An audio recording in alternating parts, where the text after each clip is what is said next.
folo aogositra raiky amin'ny sivifolo dimy amin'ny telopolo taona tiorina mbola takina ny fanovana rafitra mbola dievitra ny fanavaozana jirama sakana amin'ny fanarenana ny fifanekembarotra sy ny kolikoly avolenta hoy Serge Zavimahova mirongatra ny trotro mila mitandrina koa ny vehivavy mitondra voka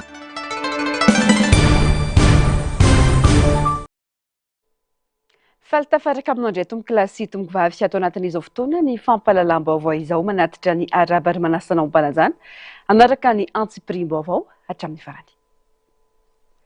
makasika ny fiainam-pirenena avy hatrany dimy amby telopolo taona androany hetsika fanovana ho an'ny demokrasia izay nahafatesan'ny olona maro ateny avy sy ny manodidina vahoaka netsy notarian'ireo herivelo nanonanao ny fihetsiketsehana teto Antananarivo nitaky demokrasia sy fanovana politika isan'ny tarika izany ny filoha teo aloha profesora Zafi Albert tantara tsy tokony ho adinoina izany sady azo akana lesona manoloana ny zavatra iainan'ny firenena ankehitriny fanampanazavana folo aogositra raiky amby sivifolo sy sivanjato sy arivo folo aogositra enina amby roapolo amby roa arivo feno dimy amby telopolo taona katrok'androany ny diabe ny fahafana nitakina ny fahafana sy ny demokrasia ary ny fanovana politika teto amin'ny firenena tamin'ny fitondran'ny amiraly Ratsiraka Didier notariany Hervelona Rasalama vahoaka netsiny no nanao diabe sy fihetsiketsehana teto Antananarivo nenga teny amin'ny kianja ny 13 Mey ny azo any avloa nahitana toko politika 90 fikamanana 10 ary mpanao politika sy mpiasa mpanjakana manodidina ny valoalina teny filamatra tamin'izany fotoana ny teny soratra masina hoe fandrodanana ny mandan'ny Jeriko ka nanaovan'ny amiraly Ratsiraka fitenenana tsy ambina ny manao ny hoe na io didina impito na impitopolo na impitonjato na impito arivo eo azy nareo izao tsy ala rehefa nisy kosa nefa ny rahalatsaka dia mazava satria masina loatra ny tanindrazantsika masina Madagasikara teo zany nahalalana fa tsy maintsy hiala amin'ny toerany ny amiraly Didier Ratsiraka ary ny raha nahita teo moa fa nizotra tamin'izay ny tantaram-pirenena voatery niala teo na tsy teo ny eo ara ny amiraly Didier Ratsiraka ary niongana tamin'ny toerana izy fatatsika fa nandositra ny ala Madagasikara rehefa tafapetraka tsara teo amin'ny toerany profesora Zafi Albert tamin'izany fotoana izany dia nanao le fihetsika ray voalohany tsy inona izany fa ny fanendrena ny prime ministre tamin'izany ny teny kianja dia tahaka nefa vita fandaminana mialony amin'ny hoe ny pastora Andriamanjato Roisara no hapetraka amin'izany toerany prime ministre izany saingy anisany nahagaga maro zany fa dia inga Francis Karavondray no voatendry amin'izany toerana izany teo zany dia anisan'ny tonga ny fahadisom-panantenany ny vahoaka malagasy satria sahala amin'ny namadika ny tolona ihany ny azo ilazana azy ny profesora Zafi Albert ary iarahantsika mahalala fa atao aoriana kelin'izay dia karazany ravarava ny tolona ary teo ihany koa ny fandrisiana ny mpitolona Hervelona Rasalama izay tokony ho navadika ho atoko politika zany kanefa somary lalakafa koa no nitondrana ny izy satria nampirisihana ny mpitolona hiditra UNDD izay zavatra somary tsy de tena neken'ny mpitolona zany ary tsy mahagaga raha fotoana fohy tatorianan'izay zany dia niongana ihany koa ny profesora Zafi Albert tsy mbola tonga teny amin'ny manodidina ny lapa fa 4 kilometatra tsy idirana ny faritry ny lapa dia efa nosakana ny Hermiaramila ny ambina ny lapa ary tifitra vararaka no nasitra ireo vahoaka ny tany dozotra raha ny fitantaran'ny ireo mpitahiry tantaram-pirenena nitifitra ny mpitandro ny filaminana ka niteraka fahafatesana sy ratra maro hatreny an-tanimbary ankoatra ny tifitra vararaka dia nisy ny fitorana pilotra ho ny fanazavana tao ny fanjerana grenady sy fitifirana avy any ambony helikoptera ary nisy ihany koa ny fandevenana vanja tany anaty tambary sahabo amin'ny 300 metatra eo iny teo miseho ny tantara satria amin'ny akavisakavanana iny ny olona no nijanona ary teo ampovoan'ny arabe dia tery alohan'le miakatra makeo amin'le rond-point ny avoloha ery aloha ery teo ny fifampirarahana hoe tsy mahazo miditra sy ny sisa efa raikitra nefa ny tamin'izany ny nisy le olona avy any Tuileries nampiakarana taty miaraka amin'ny pilotra sy ny sisa ho ampiasainy deba hoe anakana sy ny ohatran'izany dia teo no nitranga le tantara tao anatin'le diso reny moa zany atao hoe facteur déclencheur dia rehefa avy eo misy ihany tsy maintsy fifampirarahana politika na tamin'ny 2025 makaty amin'ny 2026 teo ange misy fifanarahana sy zavatra convention tacite PDP ihany ane daty iray tsy tokony ho voafafa ao anatin'ny tantarany Madagasikara ny 10 aogositra 2017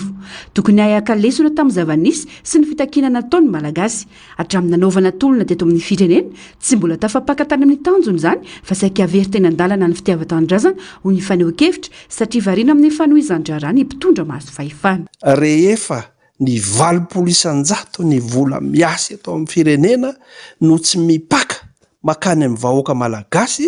fa ny mifanohitra amin'izay izany hoe 20% monja no tonga any amin'ny vahoaka malagasy dia tsy misy ninona iova tsy misy ninona handeha eto na dia hanova rafitra takanina ary ny mpitatana sy ny mpitondra eto Madagasikara. Miainga amin'ny fanabeazan'olom-pirenena ny zavatra rehetra. Tsy karitra ho lesoko izany nandritra ny tolona teto amin'ny firenena ho ny faneho-kevitra. Tsy ampy ny heritsaina sy ny famatorana miatrika zava-mitranga rehetra ka mahatonga ny olona nanao izay tiany. Satria ny olona amin'ny ankapobeny eto Madagasikara dia tsy ampy ny fitaizana, efa tsy ampy ny fampianarana, efa tsy ampy ny fanabeazana olom-pirenena. Za moa zany dia anisan'ny mikiry foana raha miteny amin'ny fitondram-panjakana hoe ataovana concertation nationale tsy olana zany fa za miteny hoe tena tokony tsy maintsy ny fokon'olona sy ny ainy amin'ny fokotany no iaingatsika zay tsika voavita hitaiza tsara ny vahoaka malagasy alefa tsy kelikely io ohatra 5 taona aty aoriana mbola takina ny fanovana rafitra resana ny fanavaozana mitaky lavin-javatra maro ny fanatanteran'izany miainga amin'ny finiavany tsiraray sy ny fanomezan-danja ny rafitra ny fotony. Mahakasika ny fialam-pirenena izay ihany tokony ho tohizana ny fifambodinian'ireo mpitondra efa nitantana ny firenena sy ny mpitondra ankehitriny mba hitana vahaolana amin'ny olana politika misy ho ny faneho-kevitry ny ben'ny tanàna nambohitr'olo mahitsy nambarany mbola ny état unitaire no mety amin'ny Madagasikara saingy mila ampitomboana ny fahefana omenan'ny ben'ny tanàna ahafahany mampandroso ny komina misy azy. Fanadihadiana nataon'ny Narcisse Karazafy eo amin'ny ridran-tsary ny mbola afa-tsara. Ilaina ary tokony tohizana ny fifanantonana eo amin'ireo filoha efa nitantana ny firenena sy ny filohan'ny fanavaozana ho fitadiavana vahaolana amin'ireo olana politika sedrain'i Madagasikara amin'izao fotoana. Anisan'ireo teboka lehibe tokony hodiniana araka ny nambaran'ny ben'ny tanàna ny komina Ambohitr'olo Mahitsy Randriamparan'i Jean Bosco ny fametrahana ny dingana hirosoana amin'ny fifidianana madio sy mangarahara ary indrindra amin'ny fomba hitantanana ny raharaha amin'ny pirenena. Ny zava-dehibe amin'ny dialogue politika zany na ny fifampiresahana satria ilaina ireo olona efa nitondra firenena anisan'izany ny filoha teo aloha Marc Ravalomanana, ny filoha teo aloha Hery Rajaonarimampianina ary ny filoha amin'izao colonel Mikael dia raha amiko manokana fahitako ny raharaha politika eto Madagasikara dia tena ilaina ny fifampiresahana izy telo ny rahalahy mianakireo amin'izao fotoana izao. Mba mafisany fa tsy tokony handray anjara amin'ny dinika politika eto amin'ny firenena ireo olona tsy manana zo-pirenena malagasy ho azy tokony ho andraikitry ny olom-pirenena malagasy ny mandray anjara amin'ny adevitra sy ny fanapahan-kevitra mikasika ny hoavin'ny firenena tokony fantoka amin'ny tombotsoan'ny Madagasikara sy ny vahoaka malagasy ihany koa ny dinika rehetra atao amin'izao vanim-potoana ny fanavaozan'izao. Ny firosoana amin'ny fifidianana madio sy mangarahara ary eken'ny rehetra sy ny fahamahana sy ny fampandehanana raharahan'ny firenena. Ny zavatra ilaina aloha izany dia hoe ny olona namotika ny Madagasikara sy ny olona tsy manana zo-pirenena malagasy dia tsy ilaina fifampidiniana amin'ireo fa ny zavatra ilaina dia ireo olona efa nitondra sy nampandroso ny Madagasikara. Mikasika ny endriky ny fanjakana tokony apetraka eto amin'ny firenena kosa dia nambarany fa mbola ny état unitaire no mety amin'ny Madagasikara tsy tokony ho zarazaraina ho rafitra federaly ny firenena ho ny fanamafisana satria nosy iray ihany i Madagasikara kanefa no amafisiny fa tokony homena fahefana bebe kokoa ny komuna ahafahany mitantana sy mampandroso ny faritra iadidiana amin'ny alalan'ny fitsinjaram-pahefana tena izy. Ny zavatra angatahako fotsiny izany amin'ny hoe ben'ny tanàna mila mipaika ny fotony ny fampandrosoana izany hoe mila dinihana izay tena mpandrosoana miainga avy any fotony hatrany amin'ny komina izany amin'ny faritra ary miainga amin'ny ambony izany hoe amin'ny maha-ben'ny tanàna ilay izao tompona andraikitra voalohany eny amin'ny komina izay nalàna anie izay dia manana andraikitra lehibe de ohatran'izay koa ny ambara tonga isatsokajiny a mitanjana fotsiny zany hoe mila olona tena mahay mafy mitondra ny firenena Madagasikara, mila olona manana traikefa, mila olona matianina zany tondra ny firenena zany de fa tsy ohatrany teo aloha tsony hoe vidina vola na omena tiserta sy akanjo de vidina fa mila mahay misafidy ny vahoaka malagasy. Zay zany raha mahay an'izay ny vahoaka malagasy de androzy te Madagasikara malalatsika ty. Raha tafapetraka araka ny tokony ho izy ny fitsijara-pahefana tena izy dia azo tanterahana tsara ny fampandrosoana ny Madagasikara ao anatin'ny État unitaire ho hiatran'ny bentanàna nambotr'olo mahitsy Randriamparany Jean Bosco. Fa nisy ny fifanantonana teo amin'ny vondron'ny tanora GNZ sy ny anteny-mera ny Ray aman-dreny foko malagasy na ny ARFM. Fanehoana sy fanamafisana ny firaisan-kina ny Ray aman-dreny, ny tanora ary ny malagasy no natomboka izy ireo ho fanombohana sy fanomanana ny fandraisana an-tanana ny firenena. Tsy vao izao fa efa hita taratra ny fiombonana nandritra ny taolana no tanterana teto amin'ny firenena, saingy mihamatotra sy mihamafatra an'izany ho ny fanamafisana eo amin'ny rirantsaryny miaro-tanjona. Manamafy ny fahavononany hiara-iasa ho fanarianam-pirenena ny Ray aman-dreny mivondrona ao anatin'ny RFM sy ny tanora ao amin'ny GNZ ka nambatra ny hery ho fanatrarana ny tanjona. Antoka amin'ny fanomanana ny ho avy izany no fanomboana ihany koa amin'ny fandraisana an-tanana ny firenena. Tsy azo idivirana raha teo ny fanamafisana ny firaisan-kina ny malagasy rehetra manoloana ny tantaram-pirenena ka novan'izy ireo ohatra velona amin'izany. Tamin'ireny filaharany teo foana ny Ray aman-dreny ny RFM niaraka tamin'ny GNZ foana tsy nisaraka mihitsy ary na tamin'ny fandaminana farany tamin'ny 11 teo tambarinandrina teo ny Ray aman-dreny niaraka tamin'ny tanora niaraka nandanonan'iny ary na fihetsona ny olona teo amin'ny devahany kapisady dia teo ny Ray aman-dreny miantso firaisan-kina zany hoe tsy nisaraka mihitsy ny Ray aman-dreny sy ny tanora fa kosa misy andraikitra tsy vitan'ny Ray aman-dreny, misy ny vitan'ny tanora fa melo le izy dia samy amin'ny manarify azy. Dia amin'ity androany ity zany ho porofona mihitsy ny amin'izay hoe ireo ny Ray aman-dreny sy ny tanora fa tsy misaraka ary tsy hisaraka intsony satria izay ny mahafirenena azy. Tsy maintsy eo ny Ray aman-dreny manao ny fandaminana, mandrindra, mapetraka ho arofanina, mijoro vahiny mozana be tsy ny tanila amin'ny firenena, miaro ny firenena, tsy hiaran-doza intsony dia mampita ny zavatra rehetra izay tokony ho fantatry ny tanora mahakasika amin'ny firenena. Manana andraikitra amin'ny fampandrosoana sy ny ho avin'ny firenena ka tsy afa-miala amin'izany ny tanora. Mahalala ny zava-misy ny tantaram-pirenena ny Ray aman-dreny, manana tanjaka azona mandray andraikitra kosa ny tanora. Mifameno ny rotonta ka tsy maintsy amafisina ny fiara-miasa ho tombotsoa amin'ny pirenena. Fa tsy afaka mandeha amin'ny herin'ny tenanay ny tanora raha tsy ao ny Ray aman-dreny dia mifameno izay zavatra izay. Adidy raha manana ane ny firenena dia tsy mahavita tena ny tanora raha tsy ao ny Ray aman-dreny, Ray aman-dreny koa tsy mahavita tena raha tsy ao ny tanora dia tsara angamba izay fiarahana izay no ampiarahana dia entina mpandrosoana amin'ny firenena. Le firaisan-tsaina tena hoe firaisan-tsaina amin'ny ampandroso Madagasikara izay ny vaovao.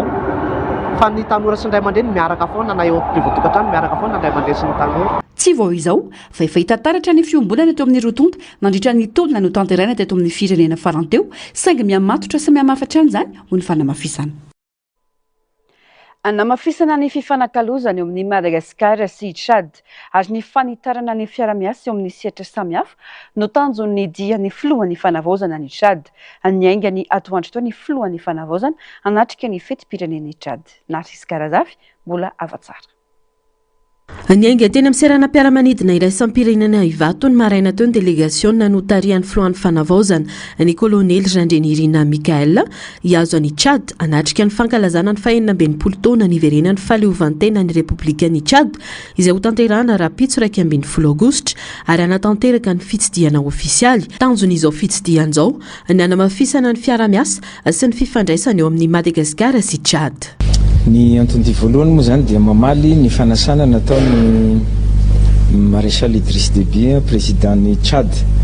anatrika ny fankalazana ny faha-19 taona ny fahaleovantena ny Tchad.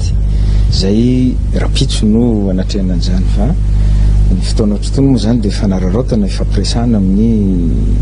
amin'ny filoham-pirenena zay vangina mba ifampiresahana amin'ny mety ho fiara-miasa. Maneho lanja ny fifandraisana eo amin'ny sehatra ny diplomasia sy ny finiavan'ny Madagasikara anamafy ny fifandraisana amin'ireo firenena namana eto Afrika izao fitsidiana ofisialy izao raha ny fanazavana.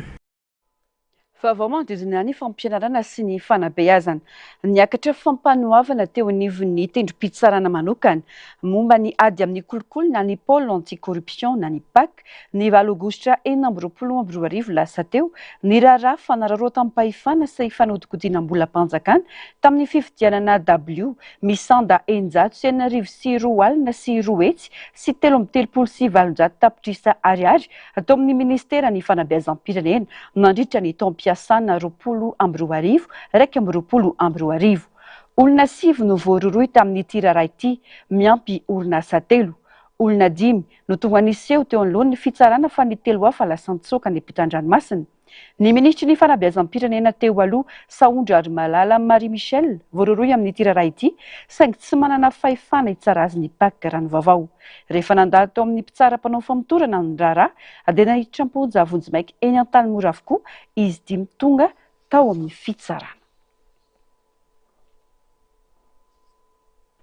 La fomba vahoafa kosa indray manodidina ny toe-karena hatreto ary amin'ny ankapobeny dia nisehatra tsy miankina no mamatsy ireo groupe électrogène ampiasain'ny JIRAMA noho izany ilaina ny famerenana mijery akaiky ny fifanarana misy eo amin'ny rotonta. Mbola lavitrezaka ny tetika asa saofoka raha amahana ny olana misy izany hoe menaka mavesatra ho tsy miroro ihany no afaka mamana aty fotoana foy ny olana misy eo amin'ny orinasa JIRAMA saingy mila atao mazava ny fifanarahana eo amin'ny Madagasikara ola sy ny fanjakana malagasy ho ny fanazavana nentin'ny Serge Zafimahova eo amin'ny fandraisam-peo ny Narcisse Karazafy rindran-tsariny mbola hafatsara. Anisan'ny paikady arovana ny mpanjifa amin'ny fiovaova ny vidin'ny angovo iraisam-pirenena ny fametrahana any amehana amin'ny sehatry ny angovo araka ny fanazavany mpahay toe-karena Zafimahova Serge manodidina ny 700 ny angovo afaran'ny Madagasikara dia ampiasain'ny JIRAMA ka tsy azo idovirana ny fiantraikany ady eo amin'ny Rosia sy Ukraine ary koa ny zava-misy any Iran sy Iraka hoy izy. Rariny araka izany raha napetraka ny amehana amin'ny sehatry ny angovo eo anivon'ny orinasa JIRAMA satria izy no mpanjifa amin'ny apahany betsaka amin'ny angovo afaran'ny Madagasikara hoy ny fanazavana. Ny hoan'ny fanjakana malagasy zany misy lojika tsara mihitsy le hoe JIRAMA satria araka ny teneniko tao 700 ny soloka afaratsika dia hoan'ny JIRAMA. Ny fipetraka le izy nefa ny JIRAMA koa nefa mbola manana olana samihafa mahatonga azy hoe tsy afaka tonga dia hoe manafatra n'le soloka izy rery hoe mivatana hoe ampivola madio any JIRAMA zany. Ny tsara fatatsika koa misy olana ihany koa izy io satria efa sehatra tsy miakina manko zao no manodina milina manome herinaratra ny JIRAMA fa ny tsara fatatsika amin'le fitaovana ampiasain'ny JIRAMA amin'le ampiasain'le sehatra tsy miakina ny JIRAMA zany mamatsy ny soloka ny zareo na io ny fiololoro na io gazoil hoe zay daholo zany ny fipetraka le izy amin'ny ankapobeny. Vahaolana maika araka izany ny fampiasana ny menaka mavesatra ao tsy miroro efa nisy ny fifanarahana izay mametraka fa afaka mamatsy 9,000 barila isan'andro izy tsy miroro raha manodidina ny 4,000 barila isan'andro ny filan'ny JIRAMA. Noho izany ilaina ny fifanarahana mazava eo amin'ny fanjakana sy Madagasikara olona mba ahafahana mampiodina aingana izany loharano karena izany ary fampitomboana ny fahafahana mamokatra sy ny fahafahana mitahiry. Ao anatin'ny vahaolana amin'ny fotoana fohy ihany koa ny entona avy ao Belobaka Sakara izay manana permis amin'ny alalany omnisy. Le vahaolana ny omban'ny masontsika fa tsika zany maizina omban'ny jiro. Le vahaolana dia tsy miroro. Io tsy miroro io nisy fotoana ny fifanarahana nataony tamin'ny fanjakana malagasy dia hoe ame 4000 baril jour. 4000 baril jour zany azafady 6000 baril jour amin'ny période zany ataontsika hoe amin'ny fanombohana dia rehefa avy eo tonga 10,000 baril jour. Ny besoin JIRAMA 4000 baril jour. Hitatsika zany fa raha miodina zany le tsy miroro dia manome vahaolana. Io tsy miroro io ny afaka ampiakaritsika hatrany amin'ny 100,000 baril jour fa ny olan'io tsy miroro io tsy manana an'le capacité d'investissement le orinasa manodina azy amin'izao fotoana. Zany hoe Madagascarol zany a de ny tompo Madagascarol benchmark ny anarany zay le anaran'le orinasa ka le izy zany a eo zany mila vahaolana. Akoatra ny olan'ny angovo mbola mila jerena akaiky ihany koa ny rafitra sy ny fifanarana ifanaovan'ny jirama sy ireo sehatra tsy miankina miara-miasa aminy tokony voalanjalanja ny fifanarahana mba hiantohana ny tombotsoan'ny mpanjifa sy ny orinasa jirama. Ny resaka energia koa amena fitaovana nefa ny vahoaka malagasy mandoa an'le trosa tsy zany ane tsy miaratsiny fa contrat léonin zany hoe rehefa le orinasa tsy miakina mizoira an'le fitaovana de izy ny tokony mandoa an'le trosa mamerina an'le trosa any amin'ny banque mondiale na any amin'ny union européenne ohatra etsetsetsetsetra zany daholo ane ny olana raha mijery zany tsika io resaka olana jirama io fa tsy hoe olana kely le resaka jirama zany olana de misy koa le atsoina hoe évaporation nisy fotoana hoe tao anatina fotoana foy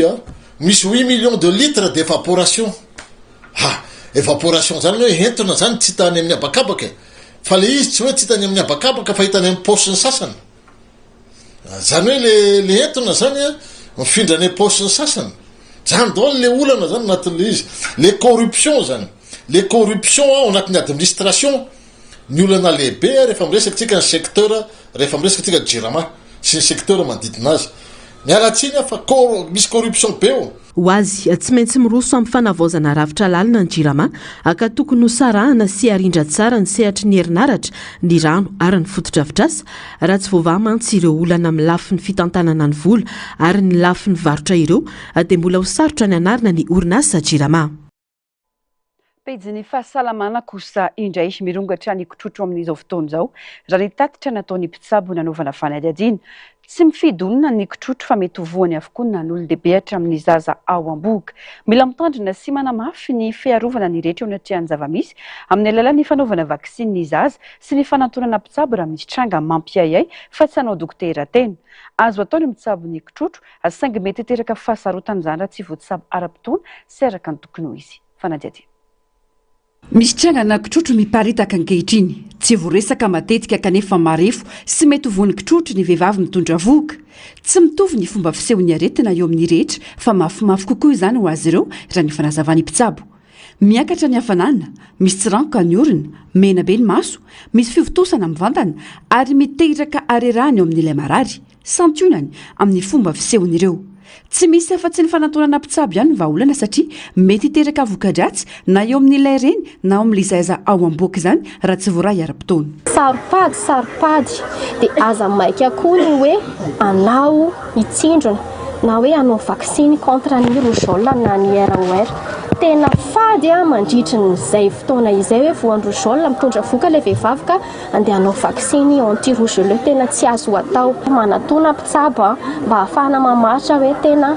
kotrotro marina ve le mahazo satria amin'izao fotoana izao tena mirongatra ho ny olona mitondra voka sy ny olona tsotra tsy mitovy mihitsy no fomba fisehony tena tsy mitovy satria somary compliqué kokoa ny olona mitondra voka izay mbola tany saina eo hoe mety hanao fausse couche le olona mety hanao morpheto in utero le olona zany hoe maty eo am-boaka le zaza mety hanao accouchement prématuré na ho teraka tsy ho tonga volana ary mety lasa kely lanja le zaza. Io zazakely io dia manino lasa mety ho mangana dia mety raha tonga any amin'ny signe de gravité zany hoe efa grave zany lay détresse respiratoire azo avy amin'ilay rougeole raha miseho reto zavatra reto lasa tsy miaina le zaza na manao any antsoina hoe apnée lasa misy cyanose hoe mangana mijanona eo foana na asiana oxygène arany dia manarak'izay tena hoe misy fotoana tena hoe tsy miaina le zaza et puis lasa tsy afaka miaina tsara intsony épuisement respiratoire dia lasa tsy mihetsika tsara intsony ny tratran'ilay izy zazakely dia lasa manomboka tsy mahatsiaro tena efa signe de gravité zany dia lasa manao miaina be fitempony fonina hoe bradycardie dia manao ny antsoina hoe état de choc. Ankoatra ny fanantonana mpitsabo ilaina ny fitandronan'ny fahadiovana sy ny fihinanana sakafo ara-pahasalamana feno hery sy be otrikaina mety hiteraka fahasarotana ary hitarika amin'ny fahafatesana mantsy ny kotrotro raha tsy voatsabo ara-potoana sy araka ny tokony ho izy. Manamafy ny mpitsabo fa misy fitraikany amin'ny zaza am-boaka sy zaza voateraka ny fifaneraserana amin'ny olona voan'ny kotrotro ka ilana fitandremana misy ireo fisehoana retina mampiseho fahasarotana mandritra izany na tsy natao vaksiny na tsy niavina la izy nieritreretiny hoe tsisy dika satria ny akamaronny fafny eto amitsika de hoe raha vao mamay be le zaza de folaka de mbola oentinany am'le toerana aninany reny de na la manao auto-médication mameme fanafody fotsiny amizao fa tsy noentina na anatina mpitsabo aloha re olona mpitsabo ny tsabo an'le izy andray atanana ny zavatra hoe satria misy tady be da be misy tady misy ny atsiny hoe complication karaha vao tereo ano tonga any am'izay complication zay ka tsy voatsabo aingana de tena zava-doza anjara mpitsabo manana sabona tsara rehefa tsy tara noho izany aza tara raha ho any ity toeram-pitsabona nanaovana fanadiadiana ity nistrangana iahina okitrotro enina nanomboka ny fiandohany volana aogositra ity ny 27 aogositra 2024 lasa teo kosa zaza enina no namony ainy tao Ambohitsimanova distrika Antsirabe faharoa fantatra taoriany fizahana nataony mpitsabo fa kitrotro no nafaty azy ireo ary mbola misy ankizy hafa manaraka fitsaboana raha ny vaovao manamafy ny mpitsabo mahalora ny zava-misy fa ny fanaovana vaksiny vahaolana tsara indrindra mamaimpona rato ny fanaovan'izany any anivon'ireo hôpitaly Mpanjakana toy ny CSP. Lafimbavao hafa kosa indray nilaza androany filohan'ny délégation manokana mitantana ny tanàna na Antananarivo renivohitra Ralambomalana feno fa 5 alina ariary no zakan'ny commune momba ny tampikarama amin'ny trano fonenany na ny indemnité de logement nambarany fa efa misy ny fifampiresana tamin'ny mpiasa. Fanadady 10 alina ariary isam-bolana ny vola azon'ny commune Antananarivo renivohitra tokana ho tampikarama amin'ny trano fonenana na indemnité de logement ho an'ny mpiasan'ny commune araka ny fanazavan'ny filohan'ny délégation manokana Ralambomanana feno nambarany fa io ny vahaolana ny fampiresahana tamin'ireo mpiasa raha toka 2 hetsy ariary ny fitakiana ireto farany araka ny fanazavana nomeny PDS dia voafetra zany noho ny tsy fahafahan'ny teti-bolan'ny commune mampisitraka izany ho an'ireo mpiasa. Hoe ampiarana ilay 200 000 efa namoaka note ny teny anivon'ny ministera izay nanazava fa hoe arakaraka ny fahefana manao ny commune eo anelanelan'ny 14 000 ariary ka hatramin'ny 200 000 ariary iny no atao amin'ny commune tsirairay avy. Eto anivon'ny commune urbaine efa nifampidinika tamin'ireo mpiara-miasa efa namoaka ny zaka ny commune ary inoko fa efa voarain'ireo mpiara-miasa tsy hoela ny momba an'izay satria zavatra rehetra hoa mila fampiresahana ary ny commune satria ny commune mpiara-miasa rehetra mba anana teti-bola tsy ampanahirana azy fa nefa kosa zay fahafamanao ihany no afaka tanteray. Araka ny fanazavan'ny ministeran'ny antany sy ny fitsinjaram-pahefana miankina amin'ny fahefan'ny commune tsirairay ny fandoavana ny indemnité de logement izay manomboka amin'ny 4,1 alina hatramin'ny 2 hetsy ariary mitambatra ho 4,9 alina ariary araka izany ny indemnité de logement ho raisin'ireo mpiasa eo anivon'ny commune Antananarivo renivohitra raha ny fanazavana. 30 000 ariary no zakan'ny commune ary izay ny fampiresahana tamin'ny mpiara-miasa. Io moa tsy haiko na manaiky na tsy manaiky efa fampiresaka aloha nizay ary raha ny syndicat nandalo teo dia hoe ito koa ara ny vola afaka ataotsika kina afaka tsy afaka anao ny zavatra mihoatra an'izay tsika inoko fa naiky zareo satria izay ny fafana manao. No mafisin'ny PDS efa mandeha ny fikarakarana ny karama volana aogositra nanaiky izy fa tokony hisy ny fandoavana ny volana tany aloha na ilay antsoina hoe rappel no ireo mpiasa mbola tsy nisitraka izany tamin'ny volana jolay teo efa ao anatin'ny fikarakarana ny karama volana aogositra ny commune amin'izao fotoana ary ho tsinjaraina tsikelikely ny fandoavana azy noho ny vesiratra mety aterany amin'ny teti-bola ny commune. Favao avy any Mananjary mahatsiaro tandindondoza ireo mpiasa amina orinasa iray ao Tanambazaha ao Mananjary raha toka iroso amin'ny fanesorana ny mpandrarà mitantana ny toerana amin'izao fotoana izao araka nambarany solitelan'ireo mpiasa noho ny sorona famononomby saika no tanteran'io mpandrarà io atao amin'ny vavavinany Mananjary no anton'ny fanesorana izay voalaza fa nanimbasimba ny asin'ny fomban-drazana tambahoaka sy nanao tsinontsiny ireo ray aman-dreny am-panjaka ao an-toerana. Fanadiadina eo amin'ny sariny Anise Francisco. Niteraka resabe sy savorivory teo amin'ny foko an-tambahoaka indrindra ny tanora zanaka manjafy sy ny ampanjaka tao Mananjary ny famononomby izay saika nataona mpandrarà iray teo amin'ny vavavinany ao Mananjary ny somary araka amin'ny 3 jolay lasa teo. Ity mpandrarà ity izay nampidra amin'ireo ray aman-dreny ampanjaka tany an-toerana ampiasan'ny Kianja Raminy ao Ambinany. Antony vonomby saika nataony dia nifisehony zavatra tamin'ny alalan'ny nofy izay milaza fa ota nivinany Mananjary ka mila diovina amin'ny alalan'ny sorona. No sakanan'ireo tanora nefa fikasany io ka voatery no tanterany rery teo amin'ny toerana misy azy izay niteraka ny tsy fifankazahoana teo amin'ny rotonta voazimbazimba sy ny tsinotsiniavina ny asin'ny fomban-drazana ny tambahoaka sy ireo ray aman-dreny am-panjaka ho ireo zanaka manjafy ka nanapa-kevitra izy ireo ny anala ilay mpandrara eo amin'ilay toerana misy ny fivoriana tao amin'ny tranombakoka masin-drano no alarbi teo niarana tamin'ireo solotena ny tompony ndraiky mpanjakana tao an-toerana na rano ny taratasy fanangonatsiny anala ity mpandrara ity manahy noho izany ireo mpiasa fa mety ho very asa izy ireo raha tanteraka ny fanesorany ilay mpampiasa azy ka miantso ireo tompony ndraiky treo an-toerana izay rakaiky ny raharaha sy tady vaolana ary marimaritra iraisa amin'ny rotonta mba hafana miaro ny asan'izy ireo mpiasa manolona ny zava-misy eto amin'ny larondella dia mba maneho hevitra izay mpiasa fanapahakevitra anareo mba sinjovolia fa mety ho very asa na ohatra ka hoe zay fanapahakevitra anareo nefa mba misy raha sara vitany izy dia sy nanota fady fa noho ny zavatra misy aniseho natonga anazy namono omby fa sy resaka sorona ka mba jinijinio fa ho maro ahy ho very asa amin'ny zava-misy izao ka angaviana nareo ray aman-dreny mba hanapaka fanapahan-kevitra amin'ny tokony izy fa sy gnanognano fahatany sotra toy etsankilany no lavin'ireo mpiasa kitsirano any koa ny filazana fa nisy fandevenana alika natao teo amin'ilay toerana izay voalaza fa ao anatin'ny kianjan'ny rameny misy ilay mpandrarà amin'izao fotoana izao mikasika ny resaka fagnandevegnana amboa dia sy marina zany lavinay zany satria roy taona niasa tato asisy resaka hafahafa misy ny tato fa olona io tena mandeha amin'ny famarinana ary na misy olona tena magnazafady dia vazapata izy tena miaro an'io eo ka raha resaka fagnandevonana amboa zany dia sy marina ka na ohatra nareo manana profoka nagnano an'izany tegnany izy dia avoa eto mba ho hita dia ho hita eo zay nitohiny avy eo hoe izy marina tena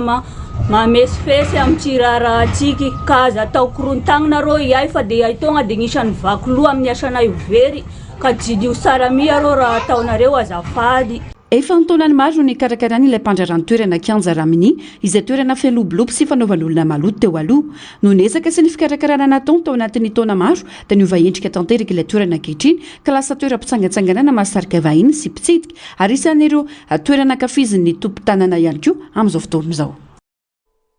mijanona ny mananjara isika tao anatin'ity fanadihadiana manaraka ity apotika tanteraka misy CEG ao ambinany fitoerana komina ambanivohitra Rambalaosy Nord district any Mananjary voakasika izany ihany koa ireo fitaovana ampiasain'ny mpianatra nisan'izany W malona ny fahasimbana dia miantso ny fitondram-panjakana amin'ny alalan'ny ministeran'ny fanabeazam-pirenena ny solombavam-bahoaka ao an-toerana mba hijery akaiky ny zava-misy sy handray andraikitra amin'ny alalan'ny fananganana fototra-avitrasa vaovao ho an'ity CEG ity fanampana zavana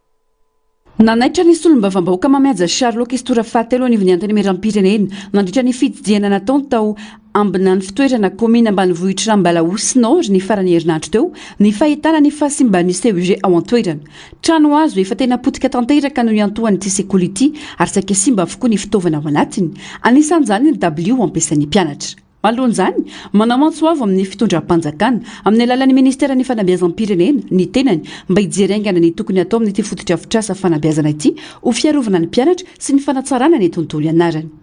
Hitansika ty moa zany CEG eto amin'ny commune Ambalaosy Nord izay ataoko hoe efa nahazo kody ara-dalàna izy tamin'ny ministeran'ny fanabeazam-pirenena nefa dia tsy misy hafa sy ty efitrano ty dia ry efitrano ray ijerevansika ry teo ny efitrano fianarana ary zao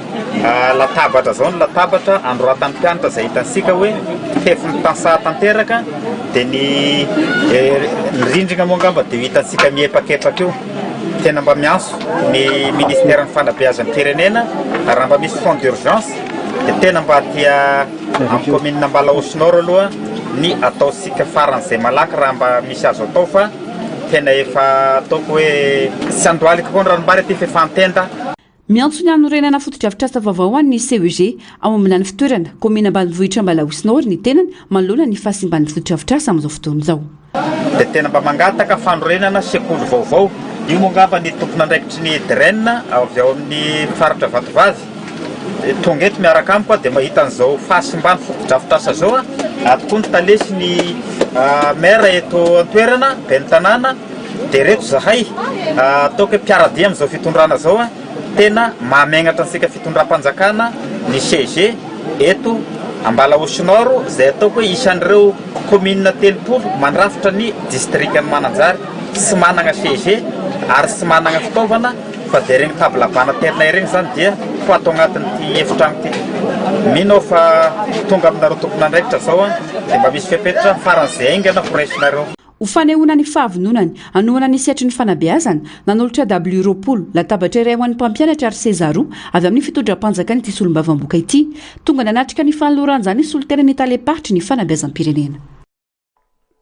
Pejy ny fanatanjahantena kosa indray sy tompon-daka nazo ny amboary raha teo amin'ny sokajy vehivavy ny ekipa ampirenena malagasy. Raha teo amin'ny larana faharoa kosa ny lehilahy nazo ny medaly volafotsy nandritra ny championnat des nations taranja volleyball skaudi U18 lasivavy faritra fafito no tanterahina teto Antananarivo. Tafitatra ny amin'ny lalao famaranana ny ekipa ampirenena malagasy vehivavy kaneona tamin'ny La Réunion lavon'ny tovavy malagasy tamin'ny 7-3 dimy amby roapolo sy iraika amby roapolo, dimy amby roapolo sy sivy ambin'ny folo ary dimy amby roapolo sy telo amby roapolo i La Réunion nandritra ny famaranana omaly. Fandresena izay nahafaly Madagasikara ny batany amboary ka lasa nazona ny medaly volamena. Nandresany Maurice tamin'ny 3-0 ihany koa ny ekipa vehivavy tamin'ny fiadinana ny larana fahatelo izay nahitany Madagasikara 2. Teo amin'ny sokajy lehilahy tafakatratrany amin'ny lalao famaranana ihany koa Madagasikara. Niona tamin'ny Maurice ny ekipa ampirenena malagasy saingy tsy nahavita naka ny amboary. Nandresy tamin'ny 3-0 ny Mauriciana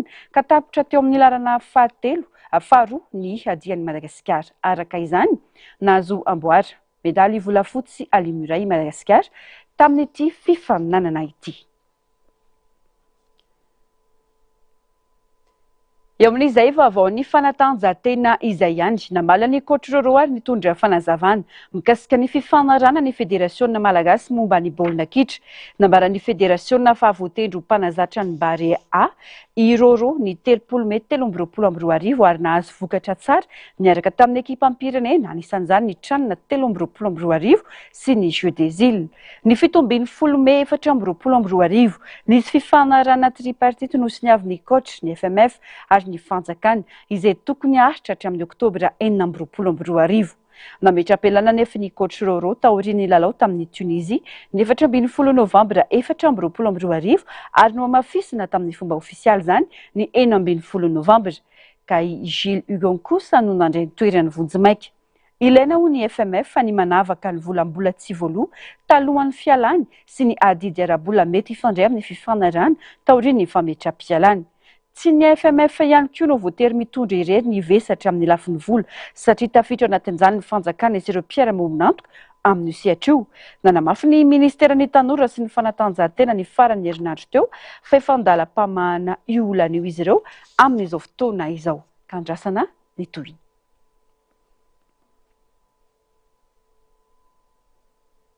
Maresaka avy any ivelany niditra tao amin'ny faritany Zhejiang ny atsinana ny Chine ny rivo-doza Dauphin izay namely any Japon tato anatin'ny andro vitsy lasa. Olona mahery ny 7,9 alina no tsy maintsy nafindra toerana ary nofonana ny sidina mahery ny 500 ihany koa atao amin'ny saranam-piaraminidina lehibe indrindra tany Chine ho fampitandremana manoloana izao rivo-doza izao. Fanampanazavana.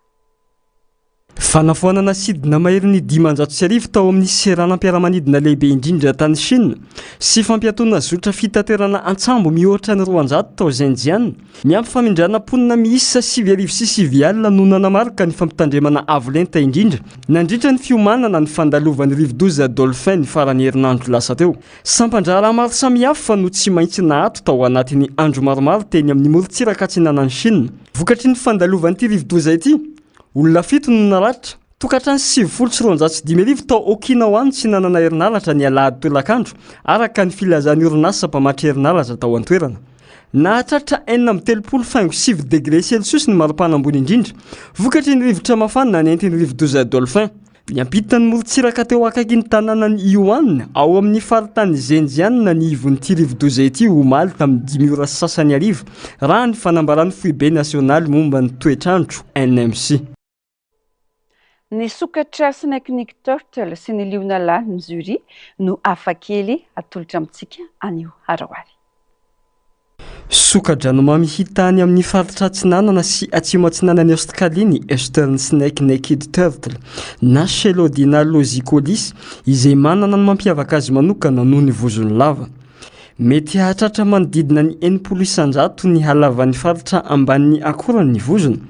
ary ny sasany dia mety hanakaiky ny halavany vatany mihitsy monina amin'ny heniheny farihy dobo ary reny rano sy ranokorinina moramora ity sokatra ity voasokadry amin'ny karazam-biby mpihinankena koa ity biby ity izay mihina karaza-tsakafo toy ny trondro madinika zanakasahona bibikely anaty rano makamba ary biby madinika hafa ihany koa anisan'ny tena mampiavaka azy amin'ny sokatra hafa ihany koa ny fomba fametrahan'ny vozony izay tsy misintona mahitsy makany anatin'ny akorany fa ataon'ny forotra makany amin'ny sisiny izany hoe apetrany eo ambanin'ny sisiny akorany tsy haingo fotsiny io vozony lava io fa fitaovana mahomby entiny mizaha ihany koa afaka miandry tsy mihetsika izy ary rehefa misy remby manakaiky dia atsotra ny tampoka sy haingana dia haingana ny lohany sy ny vozony sady tsy tomony makao ambaniny ilay remby miaraka amin'ny rano mbola manana fiarovana tena mahagaga hafa koa ity sokatra ity rehefa voelingelina na mahatsiarotan-dindomdoza mamoaka ranon-javatra tena maimbo izy ka mety atifitra mihoatra ny 70 cm izany ary manampy azy amin'ny fandosirana ny biby-piremby izany ihany koa no nahazahoan'ity sokatra ity anarana hafa hoe stinker any Australie. Liona lahy iray antsoina heny jury na ny jury M6 any amin'ny faritry ny Masai Mara Kenya no mahasarika olona maro no ny endriny hafa kely sy tsy mahazatra. Ny tena mampiavaka ny jury dia ny volony manodidina ny vozony izay miolakolaka sy miforotra kokoa noho ny faritra amin'ny akamaroan'ny liona lahy izany hoe manana volo toy ny curly ity liona ity. Iny jury dia zanaky Olepolos izay liona lahy lehibe tao amin'ny fianakaviana liona tany aloha antsoina hoe Topi Pride. Misy loharanom-baovao milaza fa mety hisy ifandraisany amin'ny foto-tarazo sy ny toetry ny tontolo iainana toy ny hamandona sy ny hamainy volony rehefa lenina ilay endrika miolokoloka. Tsy mbola misy anefa ny fanazavana ara-tsiansa vao marina manokana momba ny antony mahatonga ny volony jury ho toy izany. Teny vaovao hafakely tombokilasy tombavy manakatona ny fampahalalam-baovao tamin'ity alina ity angastrana fenanao nanaraka izany hatramin'ny farany sampana fampahalalam-baovao mamy fotoananao rampitso amin'ny ora mahazatra veloma tompoko.